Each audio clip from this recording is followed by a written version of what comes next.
Hello and welcome to this big web exclusive. We have Dr. Shashi Tharoor here on his new book, Politics and Much More, only for NDTV's YouTube channel. Dr. Tharoor, thanks so much for being here. So we're going to have a quick round of 10 questions. So okay.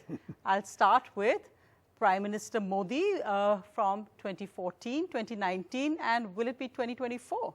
I don't think so, Sonia, for two very good reasons. The first is that there isn't a great deal of accomplishment to show for these 7 years so far, 7.5, and I'm not sure there will be in the next 2.5 either.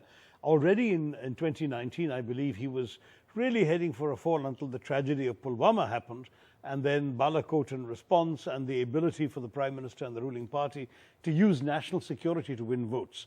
I don't think that's going to be so easy every time. And then secondly, you know, why would people who voted for you because they thought they were going to get a job and have a better standard of life, why would they vote for you again when they don't have a job still and they don't have a better standard of life? So these are the issues that I think are going to really challenge Mr. Modi's ability to come back. Plus, I believe if the opposition gets its act together in terms of opposition unity, the numbers are also against Mr. Modi. He won last time with 37% of the vote. That's 63% that don't agree with him and his policies. That's more than you need. If we can get a little, a good chunk of that to unite around one candidate everywhere, you'll have an opposition government. But one strong leader versus we don't know who yet in 2024. But you know, in many ways, it's actually two kinds of leadership that's at stake here. You've got Mr. Modi being the me, riding on this white stallion saying, I know all the answers, I'll solve all your problems, coming with his upraised sword to cut through the Gordian knots of India. And we've seen that that hasn't worked very well. Look at the disaster of demonetization because of the I, me policy making. And then you look at the opposition, and there's a wonderful slogan from the 2014 election that I keep reminding people we have, which is "Main nahi hum." This is about us. It's about the Indian people. It's about a whole bunch of experienced, qualified, grassroots politicians from across the country coming to serve the Indian people together. I think that's why it would be, in many ways, a viable answer.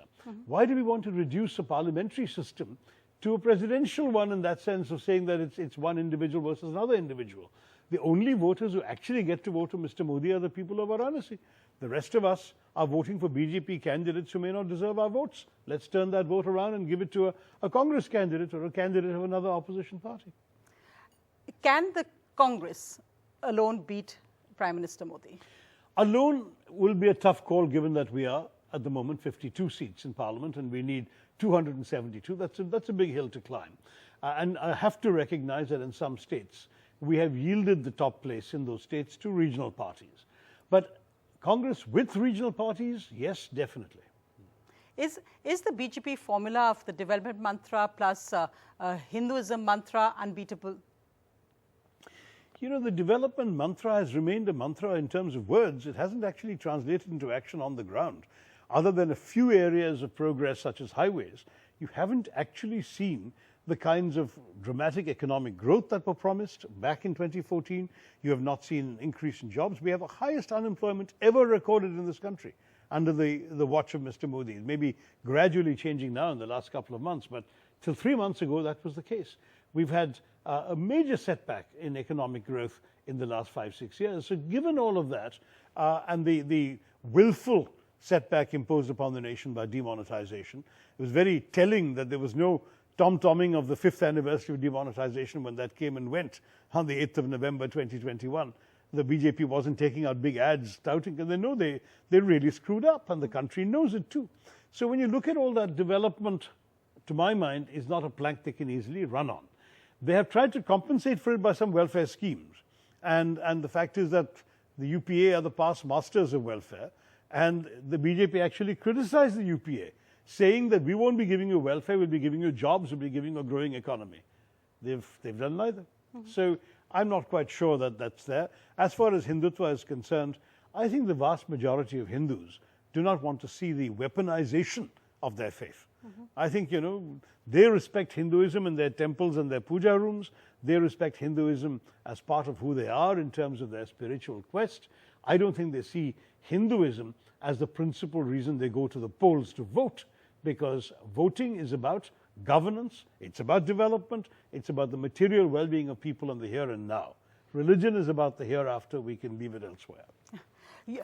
In the biggest foreign policy threat to India currently, and you've written about this in the book, that we keep tom-tomming our foreign policy achievements, but actually India's stature in the global arena is actually lower than it ever was before. Why do you say that? Why do I think it's so? Because of the way in which our country has been behaving domestically to begin with, which has not been appreciated.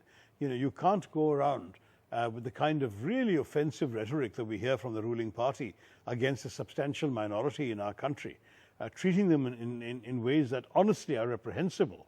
You can't go around silencing dissent and slapping sedition charges on student leaders, politicians, journalists, and so on.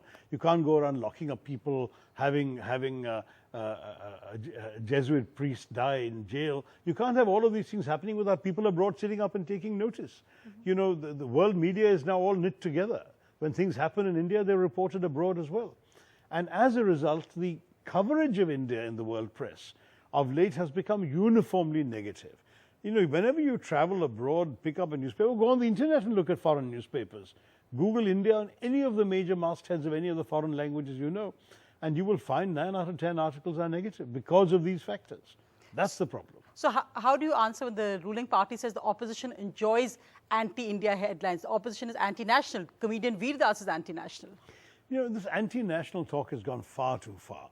Every one of us is committed to India, the well-being of India, the success, prosperity of India. But we want to be proud of India. We don't want to be having to defend and explain in India where some poor Muslim is beaten up repeatedly and ordered to say Jai Shri Ram. We don't want an India where Dalits are lynched for skinning a cow. We don't want an India where people are bathing themselves in cow dung and saying this will cure every disease known to man. I mean, people are obviously not going to be able to talk about this India abroad with any great deal of confidence or pride. So that kind of thing that leads to negative images of India abroad, certainly we're not happy with. When foreign countries issue advisories telling women not to travel alone to India because it's a place where women are going to be assaulted, is that something we should be proud of? Of course not. So let's be aware of what the foreign countries are saying about us, which in the past used to be a much more positive story and of late is not so. And let's try and deal with the problems at home. If we solve the problems, then the story will be better. I mean, to be honest, this business of massaging stories for propaganda, which is what the government and its acolytes seem to specialize in, is wrong. Solve the actual substance of the issue. The story, the good stories will be told after that. If you, as a student of history and as and by the way, there's nothing anti-national about wanting better for your nation. As far as I'm concerned, it's the most patriotic thing you can do to criticize your government when it's going wrong and doing the wrong things, saying the wrong things. As a student of history, somebody who's studied it passionately, what would you tell Kangana Ranaut about the freedom struggle if you met her? I think she needs to read her history a little bit. I don't think she has a clue, unfortunately. If she really thinks that Mahatma Gandhi was going out of the begging bowl when he was a man of tremendous pride and distinction, who said to the British, your law is unjust, I'm breaking your law, punish me as you wish, I'll take your punishment. Is that the act of a beggar? I mean, this is ridiculous for her to even talk like that about the freedom movement involving begging from the British, when in fact it was an act of tremendous courage, moral rectitude, and great fortitude in handling the strength that these people needed to show. Imagine going defenseless and having those lathis raining down on you. Lala Lajpat Rai died from a lathi charge, a stave hitting his head in a non-violent demonstration. That takes far more courage than going with a gun to shoot somebody and then being shot back. So it seems to me that she needs to really read up on her history. You're calling somebody who begged for mercy in a prison as a veer. These are also the real veers of our freedom struggle, greater veers. And they spent even longer in prison. Absolutely. Moving to cricket now. There's a lot about cricket in the book, Shashi. So, Virat Kohli or Sachin Tendulkar? Oh, I know Sachin personally better than I know Virat, but I'll say they were both greats in their own time, in their own ways. You know, it's always invidious to compare great people of different eras. And I remember conversations with my late father-in-law about his heroes of the 40s and 50s, and me talking about my heroes of the 60s and 70s and so on. I think for every generation, the players you grew up watching or you spent most time seeing them excel will always loom largest for you, just as your favorite Bollywood songs from when you were in college will always be greater than the songs that your children are listening to today. That's simply the way human beings are. So I think Sachin, obviously for a particular generation, is unmatchable. For other people, Virat, and no doubt for the next generation there'll be somebody else. That's the beauty of sport. There'll be heroes coming along and going all the time. Shashi, you've always been an unlikely and an outspoken politician. It's always got you into trouble as well. How do you see yourself? Do you see yourself as a dissident? Do you see yourself as staying in politics? Is this the politics you wanted to be in when you joined politics 13 years ago? It took India to make a controversialist out of me. I was actually somebody who was a very mainstream sort of international civil servant, courteous and gentlemanly, always supposed to be the guy who knew the right thing to say, didn't offend anyone. You're very undiplomatic. And I came to India and became exactly the opposite in the perception of the public and the political class. And I suppose it's part of the price one pays for having convictions and being willing to express them. I think in a democracy with freedom of expression, you should actually have something to say on those issues you believe you understand and have convictions about. You don't have to have opinions on everything, including things you don't know. But when you know something... That's what your party colleagues say to you, Shashi.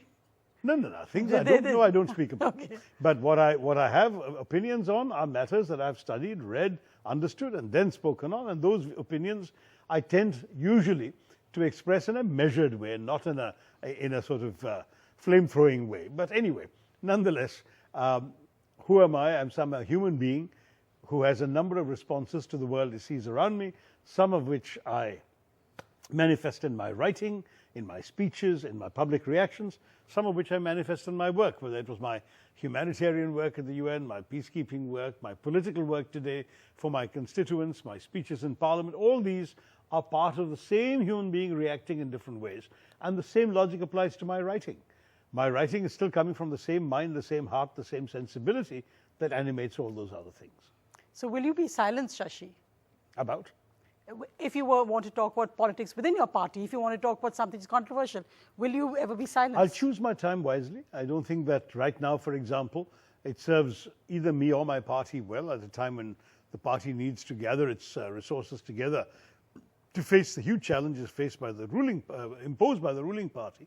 I may have chosen to measure my words more carefully and some cases not say anything at all. But that doesn't mean that I will impose a self-denying ordinance on myself forever. I will choose the right time to say what I believe is the right message. Shashi Tharoor, thanks very much for being on NDTV. Thank you. Thank you, Sonia.